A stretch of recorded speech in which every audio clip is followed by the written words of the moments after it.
कहते हैं हम लोग पढ़ रहे हैं फोर। ठीक है, फोर में क्या है, बहुव्रीहि समास किसे कहते हैं, ये क्वेश्चन आपका है। ठीक है, बहुव्रीहि समास किसे कहते हैं। ठीक है, तो देखिए, जिस समास का कोई भी पद, पद मीन्स क्या होता है, शब्द, प्रधान नहीं होता है बल्कि अलग से शब्द आकर प्रधान बनता है, उसे बहुव्रीहि समास कहते हैं। इसमें आपको पॉइंट क्या करना है, इसमें आपको किस चीज पे ज्यादा कंसंट्रेट करना है, जो बोला है यहां पे, क्या बोला है, अलग से, सॉरी मैं रेड से मार्क कर दे रहा हूं तो आपके लिए इजी रहेगा, बस इसमें ये ध्यान देना आपको, अलग से शब्द आकर क्या बनता है, प्रधान बनता है, बस इसी को ध्यान देना आपको, जो अलग से शब्द आकर क्या बनता है, प्रधान बनता है, उसी को हम लोग क्या कहते हैं, बहुव्रीहि समास कहते हैं। समझ में आ गया। अब देखो, अब ये पूरा क्लियर करेंगे, देखो सिर्फ हड़बड़ाओ नहीं, ठीक है। जैसे देखो, इसको देखो, ये जो इतना सारा डेफिनेशन यहाँ पे मैं दिया हूं, इसका एग्जांपल, सॉरी मैं उदाहरण जो यहाँ पे मैं लिखा हूं इसका, ठीक है, अगर हम चाहेंगे ना तो आपको भी एक सेकंड में तुरंत समझा देंगे कि बहुव्रीहि समास क्या होता है, बता दे वो ट्रिक्स, बस देखो सिर्फ इसको समझ जाओ। पर्यायवाची शब्द, बहुव्रीहि समास में क्या लिखा हुआ रहता है, किसी का पर्यायवाची शब्द लिखा हुआ रहता है, बस तुरंत समझ जाओ कि वो बहुव्रीहि समास है। समझ में आया। अगर ये समझ में नहीं आ रहा है कि अलग से शब्द आकर प्रधान बनता है, तो बस ये ट्रिक समझ जाओ कि बहुव्रीहि समास में पर्यायवाची शब्द रहता है, किसी का पर्यायवाची शब्द लिखा हुआ रहता है।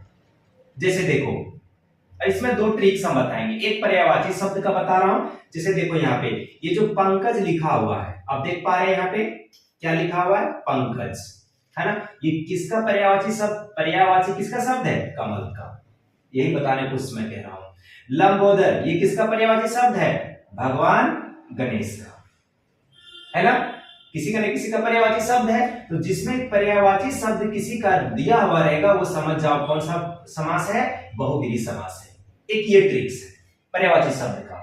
अब दूसरा देखो, दूसरा जो ये मैंने कहा ना कि अलग से शब्द आकर क्या बनता है, प्रधान बनता है, वो देखो क्या है, जैसे मैंने यहां पे लिखा है लंबोदर, तो लंब मीन्स क्या होगा, देखो तो, लंब मीन्स, ये लंब मीन्स बड़ा, लंबा बड़ा, ठीक है, और उदर मीन, लंबोदर मीन्स उदर, और ये उदर का मतलब होता है पेट, मतलब जिसका बड़ा पेट हो, जिसका बड़ा पेट हो, वो किसको किसको कहते हैं, गणेश जी को, और गणेश जी यहाँ पे क्या हो गया, आपका प्रधान हो गया। समझ में आया। तो यहाँ पे देखो, ना तो लम है प्रधान, ना तो यहाँ पे उदर है प्रधान। समझ में आया। आई होप, मुझे पता है कि आपने इस सेकंड वाले ट्रिक्स पे आपको 75% ही समझ में आया होगा, और आपको 100 में 100% आपको यह समझ में आया होगा कि बहुव्रीहि समास किसको कहेंगे, जिसमें जिसका पर्यायवाची शब्द लिखा रहता है उसी को हम लोग क्या कहते हैं, बहुव्रीहि, उसको हम लोग क्या कहते हैं, बहुव्रीहि समास कहते हैं। एक चीज समझ में आ गया, समझ में आया कि नहीं आया, कि बहुव्रीहि समास के लिए सबसे पहला ट्रिक्स क्या समझने के लिए, जिसमें किसी का पर्यायवाची शब्द लिखा रहता है उसको हम लोग क्या कहते हैं, बहुव्रीहि समास कहते हैं। जैसे मैंने अभी बताया पंकज, ये किसका पर्यायवाची शब्द है, कमल का, और जैसे यहाँ पे लिखा हुआ लंबोदर, लंबोदर ये किसका है, पर्यायवाची शब्द भगवान गणेश का, है कि नहीं, ये पर्यायवाची शब्द है। देखो अब ये जो सेकेंड ट्रिक्स है ना, देखो ये सेकेंड ट्रिक्स उतना हार्ड नहीं जितना आप समझ रहे हैं, बट इसमें थोड़ा सा आपका ज्यादा कंसंट्रेट करना होगा, समझ में आएगा ना, वर्क हार्ड ज्यादा इसमें करना होगा आपको, ठीक है, बट डोंट वरी, एक बार फिर से मैं समझा देता हूं। जैसे देखो, लम, लम मींस क्या हो गया, लंबा, जिसको हम लोग बोलते हैं बड़ा, और दर, दर मींस हो गया उदर, जिसको हम लोग बोलते हैं पेट, यानी जिसका बड़ा पेट हो उसे क्या कहते हैं, गणेश जी। तो देखो, ना तो यहाँ पे बड़ा चाहे पेट है ना, चाहे लंबा चाहे उदर, ये दोनों में से किसी कोई प्रधान है क्या, नहीं है, चलो इसको छोड़ो, आपको सेकंड पार्ट नहीं समझ में आया, कोई दिक्कत, बट ये समझ में आ गया होगा आपको, कोई दिक्कत? चलो गुड। अब आते हैं हम लोग इसका फिफ्थ पॉइंट पे, क्या है? अवयवी है ना, अवयवी, अवयवी भाव समास किसे कहते हैं? ठीक है, क्या बोल रहा है? जिस समास का पहला पद, पद मीन्स क्या होता है? शब्द। जिस समास का पहला शब्द क्या चीज से शुरुआत हो, क्या चीज से स्टार्ट हो? प्रति से, रेड मार्कर से मैं ये कर दे रहा हूं, प्रति से, यथा से, और आ से, भर से, अनु से, हर से, है ना, शुरू होता हो उसे क्या कहते हैं? अव्ययी भाव समास कहते हैं। समझ में आया? चलो नहीं समझ में आया होगा, अभी एग्जांपल दे रहा हूं, देखो तुरंत समझ में आ जाएगा। उदाहरण, प्रति, मैंने क्या कहा कि अव्ययी भाव समास उसे कहते हैं वैसे शब्द जिसका शब्द स्टार्टिंग में क्या हो? प्रति हो, चाहे यथा हो, चाहे आ हो, चाहे भर हो, चाहे अनु, चाहे हर हो। ठीक है, उसको हम लोग क्या कहते हैं? अव्ययी भाव समास कहते हैं। देखो प्रतिदिन, देखो प्रति से स्टार्ट हुआ कि नहीं हुआ? प्रतिदिन, है ना, प्रति, सॉरी यहाँ पे क्या हो जाएगा? प्रति, क्या हो जाएगा? प्रति, है ना, प्रतिदिन, देखो प्रति से स्टार्ट हुआ। या फिर देखो हर दिन, है ना, हर दिन, देखो हर से स्टार्ट हुआ कि नहीं हुआ? यहाँ पे प्रति से स्टार्ट हुआ था, यहाँ पे हर से स्टार्ट हुआ। आपका फिर देखो, फिर क्या है? आ से, आजीवन, है ना, देखो आ से स्टार्ट हुआ, आ से। उसी तरह से इस सब से भी बनेगा। जैसे भरपेट, भरपेट आया ना, तो आया कि नहीं आया? भर से स्टार्ट हुआ, समझ में आया कि नहीं? यथा भी इसी तरह वर्ड स्टार्ट होगा। बोलो क्लियर, समझ में आया? चलो देखो, कहीं डाउट है तो बताओ।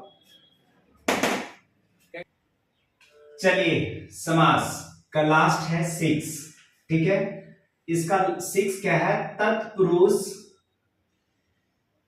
तत्पुरुष समास किसे कहते हैं?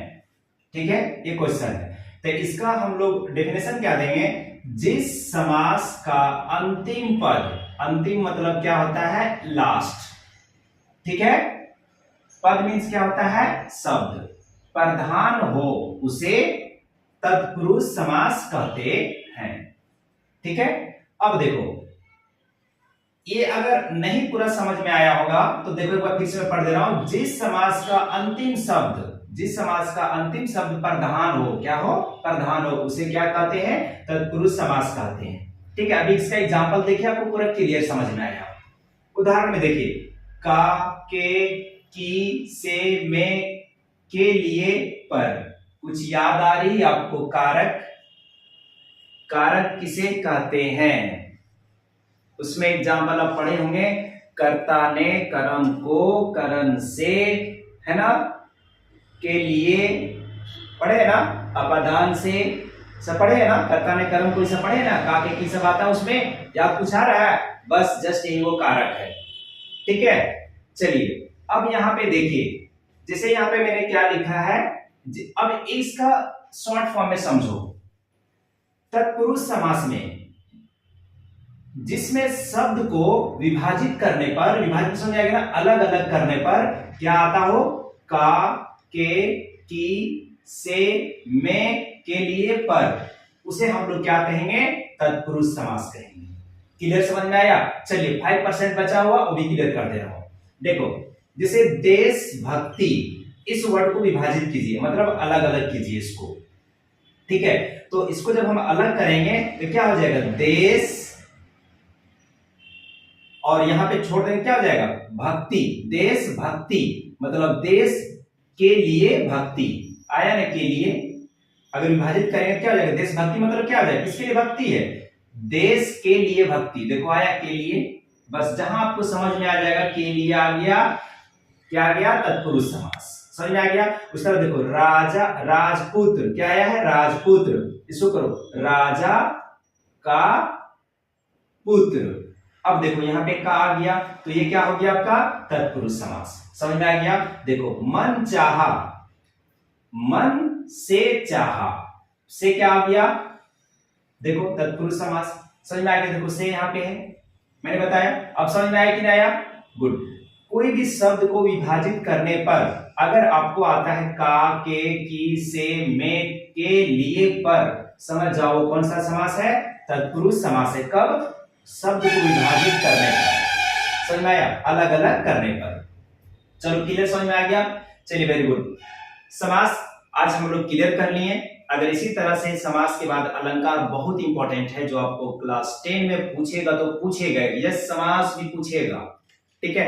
अगर अलंकार भी पढ़ना चाहते इसी तरह से तो कमेंट सेक्शन में जरूर आप लिखें, और वीडियो को प्लीज लाइक सब्सक्राइब जरूर कीजिए। Thank you so much.